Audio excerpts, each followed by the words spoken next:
Welcome back, college baseball folks, for another college baseball show brought to you by Just Baseball Media. Got an awesome coach's corner from one of my favorite coaches of all time, guy who I've sat down and talked with quite a bit about baseball, Coach David Esker from Stanford. How are we doing, Coach? I'm doing great. God, it's January 16th. We've had 6 consecutive days of sun, and so it's been awesome out here. Yeah, I still haven't had snow up in the mountains here in Oregon, Coach. It's crazy. Just days of sunshine. I've been golfing when I can. It's wonderful, man. I know. Great weather. Good time to get started with practice and get the season started. Yeah, so let's just talk a little bit about here. Tell the folks at home how you got to Stanford. I mean, I know your history, but let these guys know about your history here with Stanford and how you got back to the program. Well, I played here at Stanford 1983 to 87, and so I was a walk-on here, and had to wait my time. And my senior year, we won the national title, which was great. I went on to play professional baseball for a couple years. And came back to school here in grad school, was playing professional baseball. Told Coach Marquis, I said, hey, listen, I'll help out any way I can in the off season. And then while I was in the minor leagues, one of our assistant coaches decided to move on and become a head coach. I think it was at Colorado State. And a job opened. And so I was playing in Stockton in the California League in the Brewers organization. And Coach Marquis came out and he said, hey, where are you at in your professional career? Because I want to offer you the job before I make it public. And so, I had to quickly think about what's my future. And, I thought I was going to be an investment banker with my economics and my organizational behavior degrees. And fast forwarded, I just developed a knack of communicating with my peers about baseball, about hitting. And so I thought I'd make a go of it. I said, listen, I got a chance to start my career at the highest level of the profession with unbelievable mentors and the best at the profession. I don't think I would get that opportunity many places. And so I took a big risk and said, listen, I'm going to go for it, try to be the best coach I can, try to give back to my alma mater, try to give back to and hopefully try to help deliver the same experience I had as a player. And again, try to win another national championship, but as an assistant coach. And so I was an assistant at Stanford for 6 years. I then realized if I ever was going to, again, shoot for the top and be a head coach, I probably was going to have to leave Stanford. And one of the most difficult decisions I ever made, because I knew even if I wanted to come back to Stanford, I probably had to go away and grow as a coach before I could be really even more valuable to the program, if that was even in the cards. And so I went to Pepperdine University for 3 years, had 3 great years at Pepperdine. I loved it. Great kids, great program. We played well and went to the regionals there. And then, maybe I just developed a little bit of a reputation and was offered the head coaching job at Cal Berkeley. And so, it's the equivalent of being a North Carolina grad and getting the Duke job, of being a Texas grad and getting the Arkansas job, or Oklahoma job, whatever it is. And, whatever the direct rival, whoever the biggest rival is, that's what it was. And so had 18 great years at Cal, and I loved it, dealing with, again, just great student athletes who demand excellence on both sides, whether it's in the classroom and trying to chase a national championship.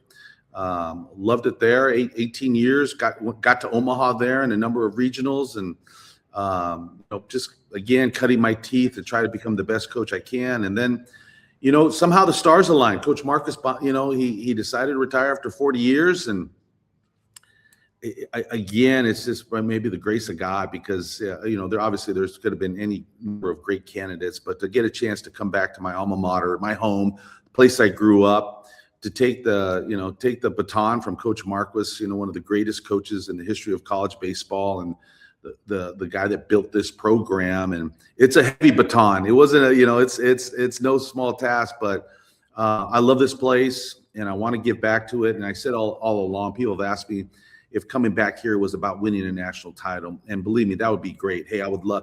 I've been blessed. I've been to Omaha a couple times as a player. I've been there as an assistant coach, and I've been there 4 times as a head coach. And yeah, I would love to be a guy that along with Coach Kendall, that won a national championship as a player, and then also did it as a head coach. And again, I think it was Coach Gillespie is the only other one to have done it. And that would be great. But really what I'm looking to do here is I want to deliver the same experience I had, which is I got a chance to play with my best friends.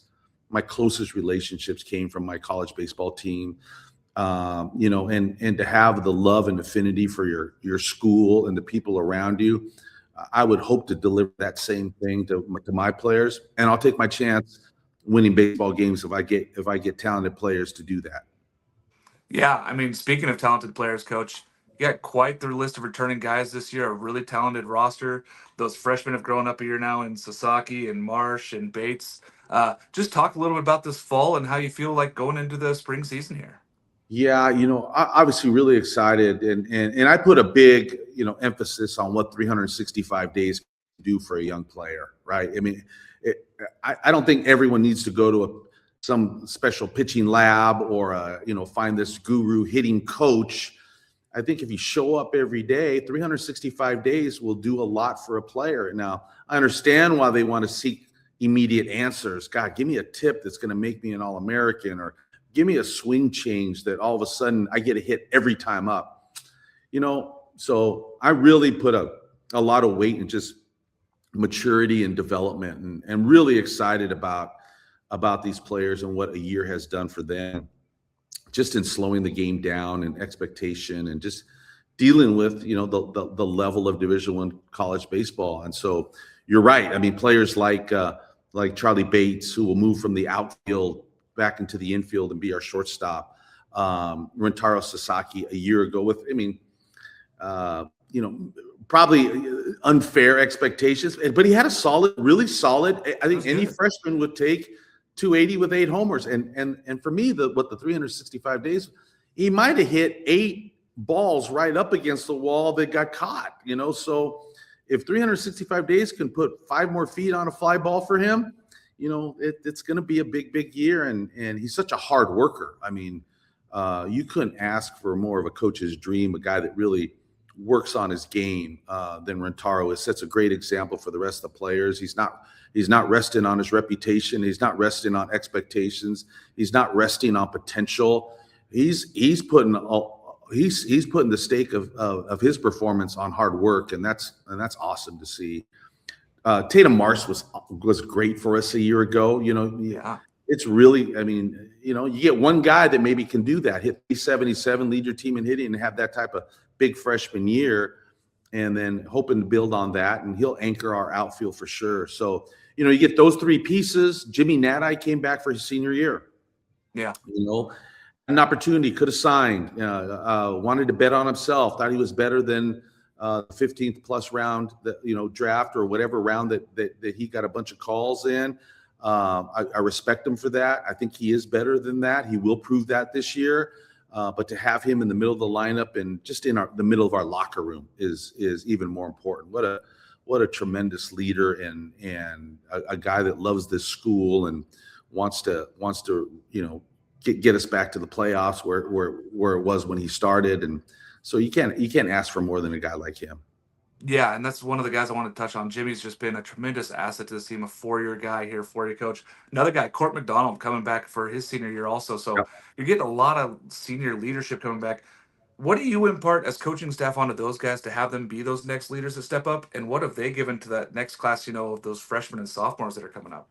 God, you know what? I think one of the greatest things about our program is it's kind of classless in the fact that the seniors and the freshmen interact, and they treat them like brothers immediately when they get here. They know how they were treated when they were brought up, and really the only price you pay to be part of our program is work your rear end off, right? And keep getting better every day and be a good teammate. You do that, you belong in our program, and our guys will welcome you and support you. And so that's kind of the hallmark and the thing I love about what those seniors bring to our freshmen. They treat them like they've been teammates forever, and they push them a little bit and really will kind of echo the commands of the program, right? So whatever's expected of them, I think if we're the program we want to be, that the older players are echoing the commands and demands that the coaches place on some of those younger players. Yeah, I mean, it feels like every time I've gone down there, those guys take pride in what's on the front of their jerseys and being teammates with each other and really picking each other up. Is that something that you guys as a staff push, or is that something that's just kind of been, passed down year to year to these guys? Well, we really kind of preach that, that the locker room, the strength of our locker room is the most important part of our program.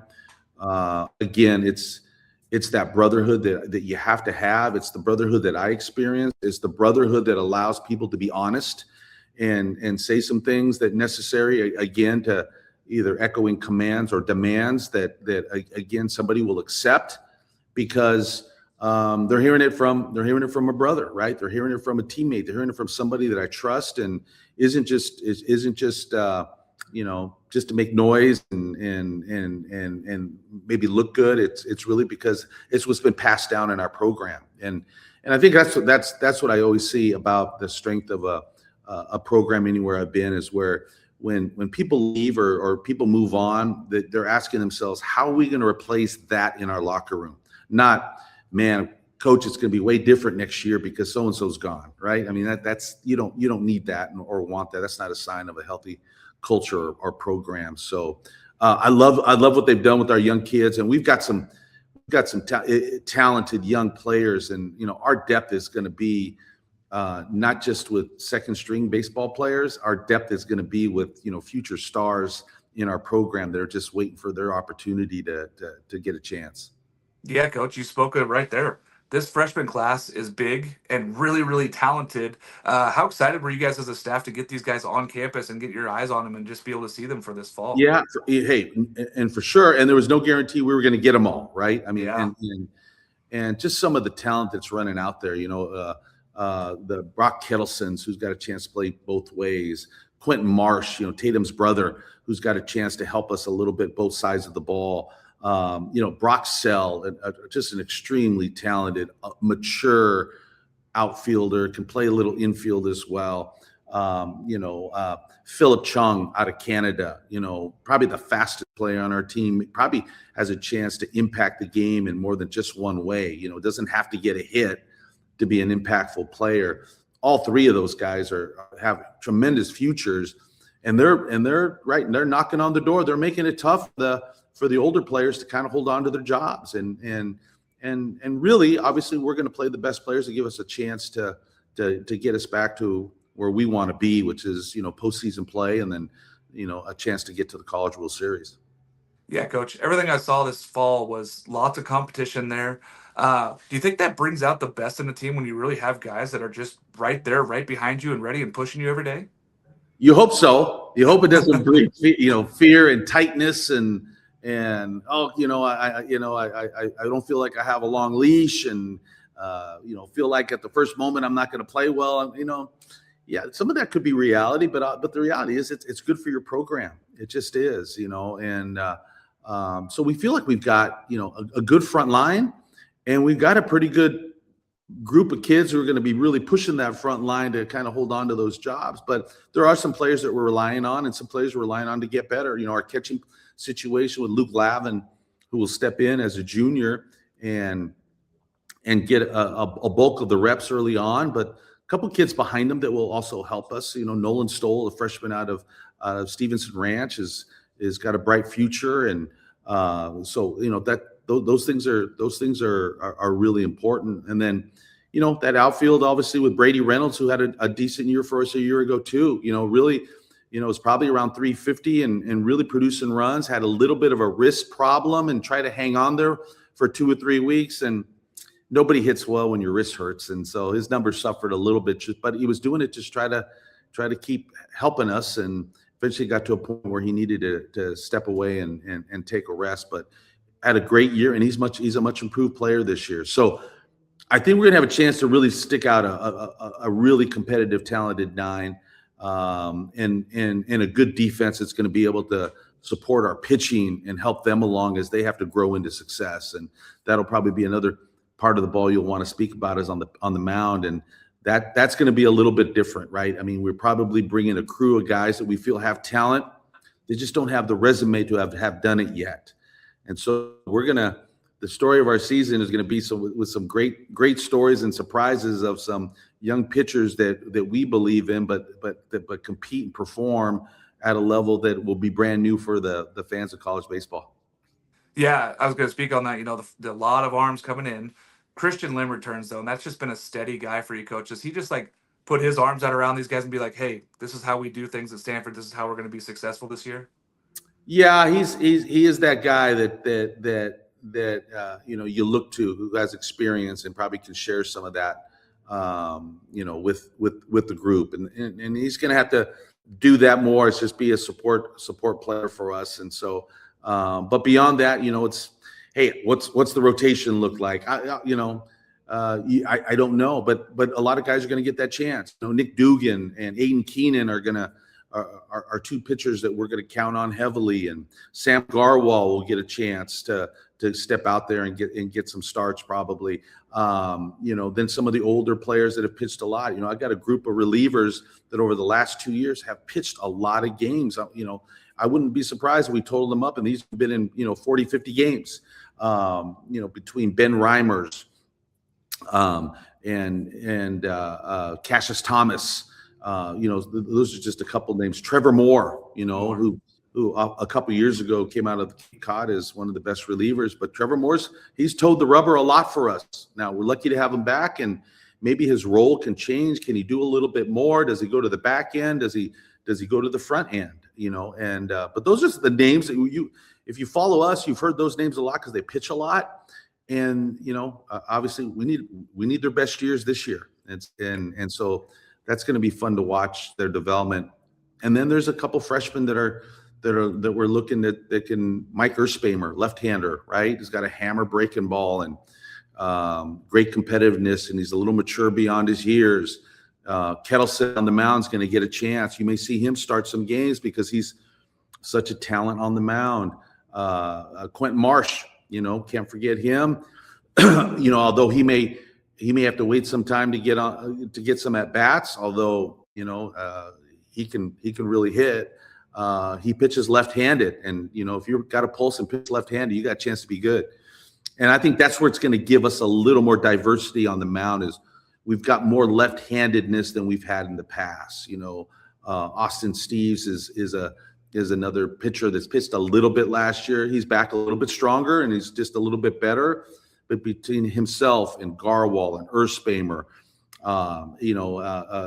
another young freshman who's given us a chance to come out there, and Quentin Marsh is left-handed. So, if the matchup calls for us that maybe we got a chance just because the guy throws left-handed, I think we got a little bit more to come at you with. Yeah, coach, when I was looking at that, the pitching staff, it's like there's a lot more diversity this year as far as lefty, righty, and guys that are like junk ballers versus just these big power arms you're rolling out there. Yeah. Are you guys just pretty excited to see what these guys can do, especially with all that just different types of arms you have? Well, I think one of the lessons you learn as you start to play more nationally, right, and going to the ACC is 95 miles an hour is not special anymore, right? It's another day at the office, and as a hitter, 95's got to be familiar. Like you're not coming back to the dugout saying like, wow, that guy's throwing gas. He ain't throwing it. Everybody throws it, right? And you got to pitch. And if you throw 95, or maybe it used to be you could power yourself through a lineup, you can't power yourself through the lineup anymore. You got to pitch at 95. And so, the guys that have command and can throw multiple pitches and have a little stuff, I mean, those are the guys that win. And, to be quite honest, with TrackMan and the umpires getting TrackMan scores, you got to throw it in the box. No umpire wants to have a 75 to 80%, strike call scorecard at the end of the day. So, the days of an umpire just lengthening the strike zone just because he wants the game to move on, that ain't happening anymore. You're going to have to throw it in that box, and you're going to have to be good in that box. And so that's a little different. And so the talent level and the precision and pitchability of guys with stuff is important. Yeah, and I think you guys have a good mix of that. I'm excited to see it this season, Coach. Taking a little bit from that, shifting gears of the ACC here. You guys, first year in the ACC last year, you had some big successes and some not so great successes. What do you take from last year and bring it into this year? I know last year tried to have no midweeks other than Monday games. Is that kind of the similar philosophy here this year going into it? Yeah, it's a little bit, right? You got to be strategical, right? So if we're home and we're going to go east, we're probably going to play Mondays. Yeah. If we're east and we're coming back and we're going to play home the next week, and we're probably going to play Wednesday, and we're going to give them that extra day to kind of get their feet back on the ground, get their feet back on the West Coast, right? And so it's a little more strategical with how we're doing our midweeks. And again, it's we're still new at it. We're still new at it. I thought we performed okay on the road a year ago for that transition going east. We leave on a Wednesday now. We get there a day ahead of time. We practice the next day. So I think we've got our feet on the ground. We had some good series a year ago at North Carolina. We played very well. We played well at North Carolina State. The results weren't where we liked at Virginia and Clemson, but we played well. I mean, we lost a one-run game in the ninth inning at Virginia, and we gave up a lead in the two other games. We just needed to play better baseball. We just needed to compete better and win that game, which we didn't do. I thought we played well at Clemson. Again, I think we lost 10-9 in the swing game. So it was a fine line, but that fine line, it takes a lot to overcome that fine line. It isn't just a turnkey tweak and all of a sudden you go from one under to one above. And so we've been working on a lot to make sure, and obviously our talent level being better is going to be a big part of that. Our performance on the mound is going to be a big part of that. And again, we got to, it's just baseball. Pitching and defense has got to win, and that's going to be where the foundation of winning is going to be placed. But we feel good about the secondary stuff, which is your offensive ability and your ability to swing the bat and score runs, and maybe taking a little pressure off of trying to have to play perfect defense and pitch perfect, right? Nobody wins that way. So as you see in college baseball, it's the big offenses that make a difference, and we're going to have one of those. That's been our calling card over the last few years, our ability to hit home runs and score runs, and then develop that pitching staff underneath us and play good defense to hopefully make the transition a little easier. Yeah, I mean, you've seen it now after a year being in the ACC, but the ACC seems to, if you're in that top half of that conference, you have a chance of getting to Omaha. Is that something you guys look at being like, hey, how do we compete to be near the top of this conference this year? So it kind of puts us in that position. 100%, right? 100%. I thought last year we played, our 10 weekends of ACC baseball. I thought we were playing a regional every weekend. We played regional competition every weekend. And so when you get to the postseason, you've seen it already. Now it's about competing. You got to win that one-on-one battle against the team you're playing and hope you're playing at a high level. But it's nothing you haven't seen before, right? When we were in the Pac-12 and you got to postseason and got a chance to play nationally, whether it's a super regional or regional, maybe the two conferences you hadn't seen much was the ACC and the SEC. The top of our Pac-12 conference could compete at that level, obviously, but you hadn't seen it yet. Well, now there's only one that we hadn't seen, right? We're in the ACC, so you get to the top level. It's only one other conference that maybe we haven't seen, and so being familiar with these teams can only help us when we get to postseason, and then kind of sharpening our blade a little bit against the competition is that's a natural, because week in and week out we're playing regional quality competition in this league. Yeah, coach. I mean, it's really, every single weekend, like you said, it's a regional weekend. Like every single time you go into any of these ballparks, any of these teams could compete for a regional championship. And you saw it in teams in Miami and Louisville last year who, near the middle of the pack, they were playing to go to Omaha, and one of them did.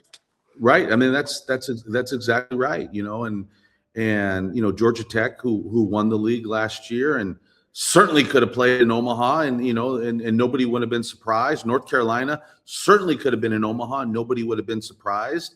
It didn't happen just because the competition and the game, but they certainly were Omaha quality teams, and so they're it's an incredible league, an incredible competition, and get you incredibly prepared for postseason. And it's just great coaches that you get a chance to play against and compete and enjoy the personalities in the league. And enjoy the towns and the different food, in the leagues. And so it's great.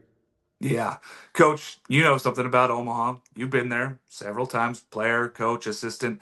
Is there something you take from those trips or any of those guys come back and kind of give a little bit to Stanford and be like, hey, talk to these guys, tell them a little bit about what it takes to get there?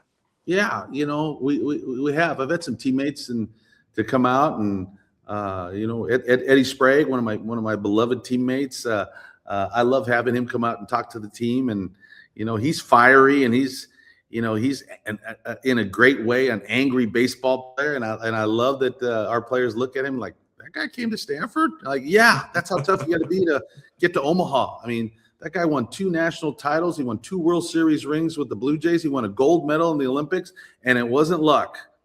He was a big part of that. And, getting those type of experiences, guys that come to Stanford and can do the academics and have to deal with the academic rigor and play at the highest level. And those type of just unicorns that are able to do that and be around those type of people that are here on campus. I mean, when you're dealing with the swimmers and the water polo players and our basketball team, they beat North Carolina the other day, right? The highest, the best of the best, and we're chasing those things at every level with every sport. But those are your peers, right? I call it, when you come to Stanford, there's a lot of positive peer pressure.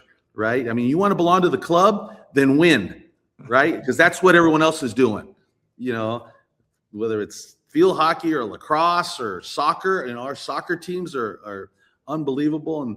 And so, I always challenge our guys, we need to keep up. I mean, they got to keep up with us when we're winning. We need to keep up with them too.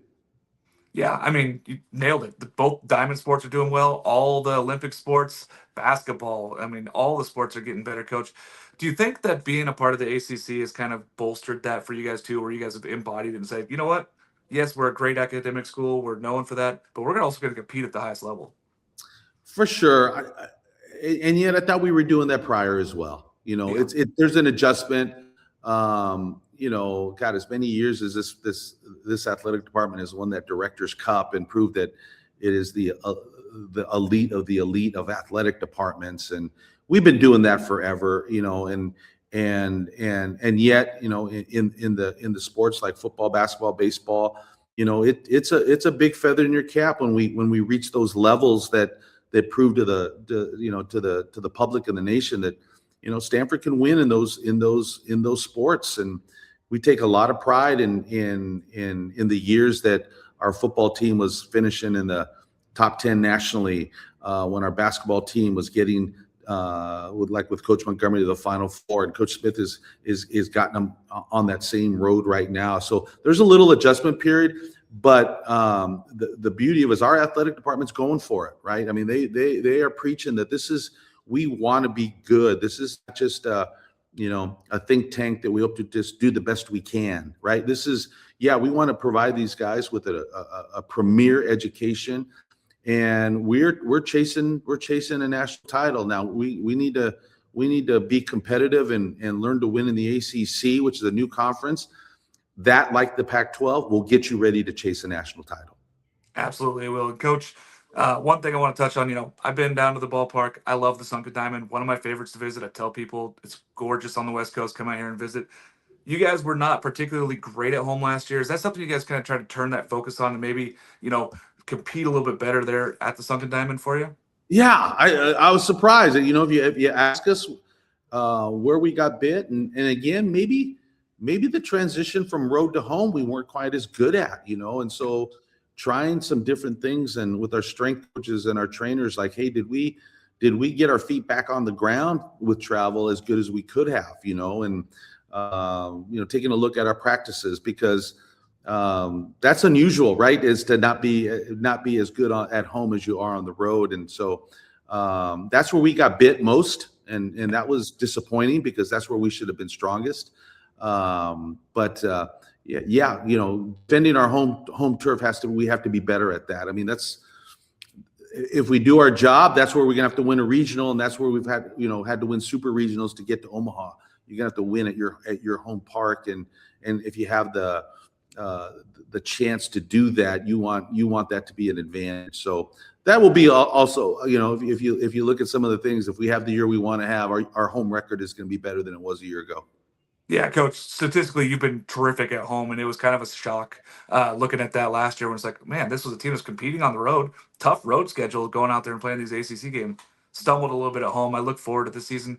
Coach, anything you want to share with the Stanford faithful? Just saying, come out and support this team. I'm really excited for this 2026 roster. Yeah, you know what? It's going to be a little bit of a work in progress, and it's going to be a lot of fun with our guys. I mean, just the energy that they come out to practice with, but it's going to be, the part is going to be that one-on-one, confrontation we're going to have to be good at in order to win. And we're playing big boy baseball, right? I mean, that's what it's all about. And so we'll get tested in the preseason, with a great tournament out in Arizona to start the season. We start with Arizona, Oregon State, Michigan, and Nebraska. And we're gonna not dip our toe into college baseball. We're gonna jump right in the middle of college baseball, but that'll be great. And then obviously we'll play some more local California teams. Fullerton is always a traditional challenge for Stanford. Got Fresno State coming in this year, which is a great matchup. They were a regional team, and Utah Valley, which was they shocked the world last year when they played at Oregon in that regional. And so we're looking to play good competition, but it really is, kind of the old John Wooden style. Like it's more about us. How are we going to play? We're going to be playing against the game of baseball with different opponents, right? But the game of baseball is going to be what we've got to challenge ourselves with when faced.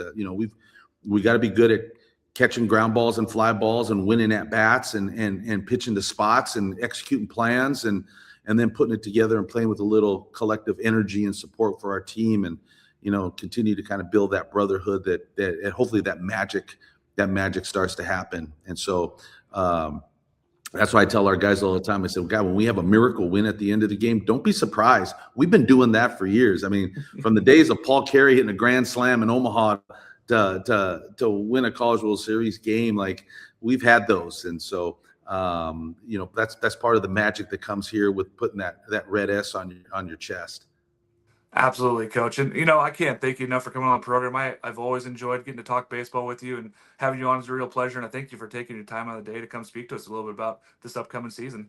Yeah, I appreciate it, Mark. I appreciate it. Excited for the season. It's going to be great. Going to be a great college baseball season. I mean, on the West Coast, some quality teams. I know Coach Savage at UCLA is locked and loaded for another great season. And, there's going to be great teams up and down the West Coast. And hopefully we can join that group again. I think, last year was a step up for us after a challenge year. And we wish it would have happened faster.